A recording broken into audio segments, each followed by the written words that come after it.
Hello, I'm Stephen Carroll. Welcome to your Essential Business Briefing. Coming up, China's slowest growth in almost 30 years. We're asking how Beijing can and will respond to the slowdown in the world's second largest economy. Following the trail of oak exported from France to China, only to be sold back to European consumers. And as the United States tightens its visa rules, tech companies in Mexico are on a hiring spree.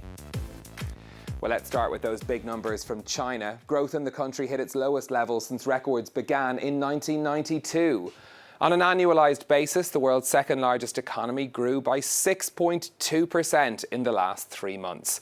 Now, that's still within the Chinese government's target range of between 6 and 6.5%. A fall in exports was a major contributor to the figures, as the country feels the pinch from its trade dispute with the United States. Well, for more on this, I'm joined by Duncan Wrigley, Chief Strategist at the investment firm Everbright Sunghung Kai. Duncan, thanks very much for joining us. When you look at these figures, what's your main takeaway? Is this the trade war pinching China? Yeah, well, the way we see it in the first half of the year, and that's the data of the first half of the year, there's three main factors, sort of two down and one up. So the downward factors are the trade war, the impact of trade war via exports. Number two is the Chinese government's attempt to deal with debt-fueled growth. This debt-fueled growth model, which has powered China over the last few years, it's now switching away from that, and it kind of ties the hands of the Chinese government. And then you've got a third factor, which is supporting growth, which are the tax cuts for both corporates and individuals announced earlier this year, and some of that effect has helped to cushion the slowdown in growth in the first half of the year, and we're expecting to see more effects from tax cuts coming through in the second half of the year. So when you look at this overall, is it a worrying picture for the Chinese economy, or is it sort of what we should expect given all the factors that are in play? Well, I think in terms of the data so far, it is pretty much what we should expect. It's not worrying. It's within the scenario that is kind of a moderate, controlled slowdown in growth. But what we are concerned about is the outlook for the second half of the year. And in particular, we're worried that a lot of manufacturers, both domestic and foreign manufacturers, may hold off from investment because of the uncertainty created about around the trade war. You know, even though we have a ceasefire, what Trump may do in the future is very hard to predict. And so a lot of companies, understandably, are thinking about rejigging their supply chains to at least move part of it outside of China. And what that means is that they're going to hold back from investment in the second half of the year. And that could lead to a downward step in growth for the Chinese economy. So is it the manufacturing sector that we should be keeping our eyes on then to get an idea of how the trade war is affecting China? Yes, I believe that's the sector that's most at risk. Manufacturing, particularly foreign manufacturers, and also private manufacturers domestically, which struggle to get financing from the state-owned banking and other financial systems. You know, they've already shown some areas of weakness since last year, and there's a good chance that they will slow further. Now, we're not the only ones who see this risk, and economic policymakers are also very aware of what they see as downward pressures on the economy, particularly from the global environment. And so what we would expect, if there are signs of this steepening slowdown in growth, is the government to take some stimulus policies to support growth and keep it within their comfort levels. And there are two likely sets of policies that we see ahead. One is quite well known for people who follow the Chinese economy, which is infrastructure. You know, that's the railways, roads, power systems, and so forth. That's a tried and tested model of policy support for the economy. There's also a new tool which is being talked about really in the last month or so, which is to do with renovating the old urban neighborhoods within the cities, the old traditional areas of housing, and neighborhoods that were built maybe 20, 30 years ago. And compared with today's modern living conditions, bearing in mind how much China's developed in the last 20, 30 years, many of those areas are under-equipped in terms of power supply, in terms of broadband. There are thoughts about installing new kinds of amenities, elderly care, children's care, all these kind of things. That's on the table as a potential policy tool. The government can steer funds into that area, and that will help to support growth as well. When we talk about stimulus spending in other countries, there's often this question of capacity and does the government have the ability to pay for it, or is it a good or bad idea? That's not really the same concern when it comes to China, though, is it? It's not the same concern right now, at least for the rest of this year. And there's two reasons why it's not the same concern.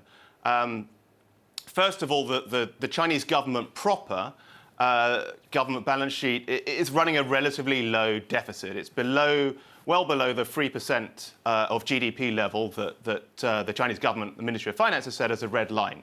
And so there is potential area there to boost spending. The second reason is that a lot of Chinese government support for the economy comes in the form of sort of quasi-fiscal spending. So it's not direct spending from the government budget, but rather it is funds that come from, for example, the big policy banks or from the state banks, and they are lent to companies, or they are lent to special purpose vehicles related to local governments. And those channels are quite effective in terms of supporting this kind of spending, infrastructure spending, affordable housing, this kind of urban redevelopment. And this kind of non-traditional financing model, if you like, allows the Chinese government to provide a lot more oomph in terms of its fiscal and quasi-fiscal policies than many other countries around the world.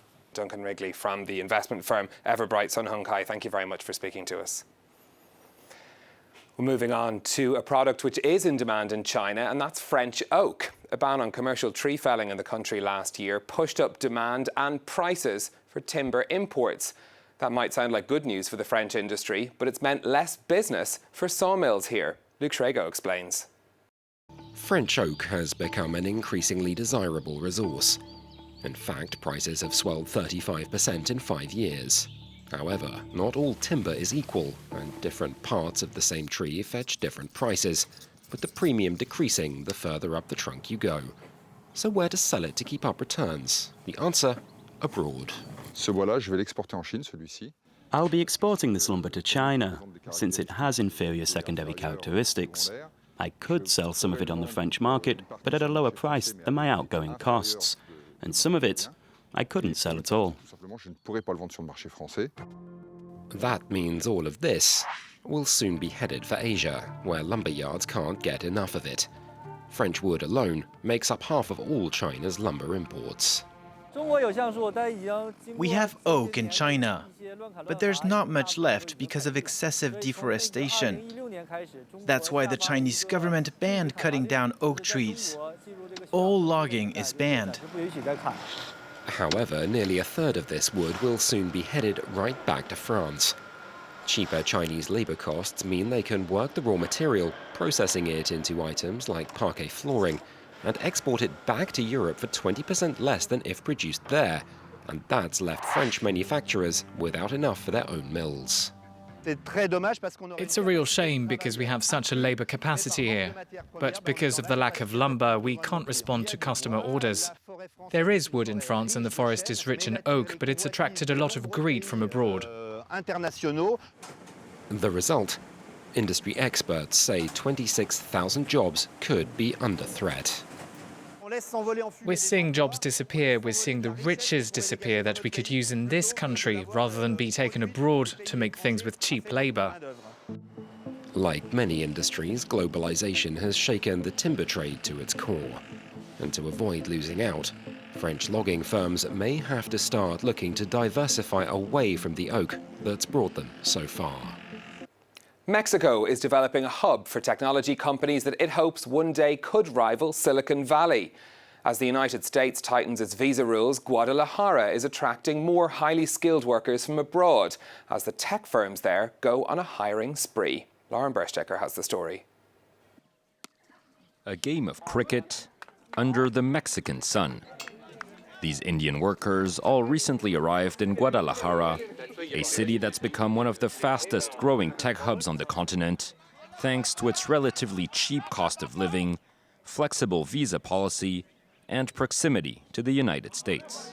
Right now it's a good place to work because first of all it's very close to US and gives almost the same time zone. And second thing is Mexico as a country, it's very welcoming for the immigrants. A lot of positions which were in United States, right now they are transferring to Mexico. For many Indian nationals working in the tech sector, it's become almost impossible to obtain a visa to work in the US. The country's restrictive immigration policy under Donald Trump was meant to protect American jobs, but it's also deterred many companies from expanding there, encouraging them to create jobs south of the border instead. In Guadalajara, authorities are well aware of the economic opportunities ahead and have welcomed these foreign tech firms with open arms. It is very important to generate these jobs, not only because it helps provide employment year after year, but also because of the job quality and its impact. Computer technology affects all other industries and makes them more competitive.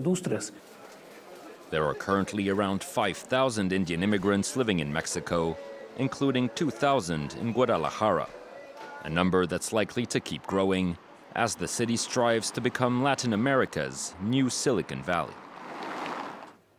And that's it from us for this week. As always, you'll find the best of our business coverage on our website, on our Facebook page, France 24 Business, and you can tweet me with your comments at NewStephen. Until next time, thanks for watching.